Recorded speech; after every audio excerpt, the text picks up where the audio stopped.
So hello guys, welcome to my video. आज मैं जा रही थी अपनी बुआ के साथ वृंदावन। और इस वीडियो में मैं आपको बस इतना ही बताऊंगी कि हमने वृंदावन में जाके कौन कौन से मंदिरों के दर्शन करे थे, बाकी किस तरीके से हम ट्रैवल करके अलग अलग मंदिर में गए थे। वो अगर आपको जानना हो तो मैं आपको नेक्स्ट वीडियो में बता दूंगी। और कितना अमाउंट, कितना खर्चा लगता है वो भी मैं आपको अगली वीडियो में बता दूंगी। अगर आपको जानना हो तो आप प्लीज़ कमेंट कर दीजिएगा। और अब मैं आपको बताती हूँ कि मथुरा स्टेशन पे उतारती है ऐसे ट्रेन। मथुरा स्टेशन पे उतरने के बाद हम सबसे पहले गए थे कृष्ण जन्मभूमि पर। वहाँ पे हमने दर्शन करे थे पहले मंदिर में, पर वहाँ पे फ़ोन अलाउड नहीं था तो मैंने वीडियो शूट नहीं करी थी। वहाँ से बाहर आने के बाद मैंने पी थी, हम लोगों ने मतलब मैंने और बुआ ने पी थी चाय।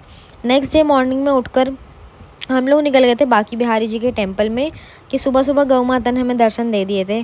उसके बाद हम जब बांके बिहारी टेंपल पहुंचे, हमने वहाँ पे दर्शन करे। वहाँ से बाहर निकलते ही मुझे ये प्यारे से लड्डू गोपाल जी दिखे, मन करा ले लूँ, पर मैं ज़्यादा घर पे नहीं रहती हूँ और इनकी सेवा करनी पड़ती है बहुत, तो वो मैं नहीं कर पाती, इसलिए मैं नहीं लिए मैंने। फिर इसी के बाद हम पहुँच गए थे राधा वल्लभ टेम्पल। वहाँ से बाहर निकलते ही हम लोग पहुँचे वृंदावन के इस्कॉन टेम्पल में। और इसी के बाद हम पहुँचे अपने होटल में।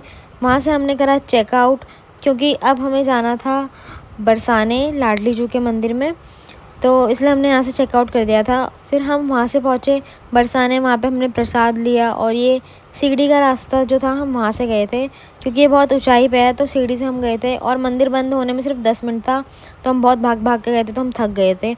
और दूसरा धूप भी बहुत हो रही थी तो हमारे पैर भी बहुत जल रहे थे। और ये पहुंच गए थे हम लाडली जी के मंदिर। यहाँ पे इनकी आरती हो रही थी। और ये देखिए बाहर का व्यू, कितना ऊंचा था ये मंदिर।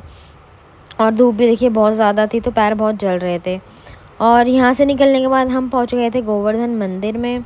गोवर्धन मंदिर में भी क्या बोलते हैं, बहुत सारे लोग जो थे वो वीडियोस फ़ोटोज़ बना रहे थे। और यहाँ से निकलने के बाद हम पहुँच गए थे द्वारकाधीश मंदिर। वहाँ की वीडियो मैं नहीं बना पाई थी क्योंकि वहाँ बहुत ज़्यादा रश था। उसी के पास था यमुना घाट, तो शाम को हम वहाँ रुके थे। और यमुना घाट के बिल्कुल सामने दिल्ली धर्मशाला थी, तो रात को हमने वहाँ पे स्टे कर लिया था। और मॉर्निंग में हम वहाँ से निकल गए थे। ये सुबह सुबह 6 बजे का व्यू है यमुना घाट का।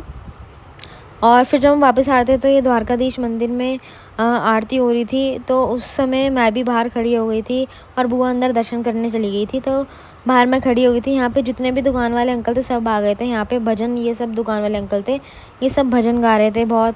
मतलब यहाँ पे ना बहुत माना जाता है इन्हें, तो ये लोग अपना काम वाम सब छोड़ के पहले भजन करने आए थे यहाँ पे। इसी के बाद हम गए थे रमन रेती, ये हाथी सबको आशीर्वाद दे रहा था। और यहाँ पे माना जाता है कि कृष्ण जी ने बचपन में मिट्टी से खेला था, तो सभी लोग, बड़े बूढ़े बच्चे, सभी लोग यहाँ पे मिट्टी में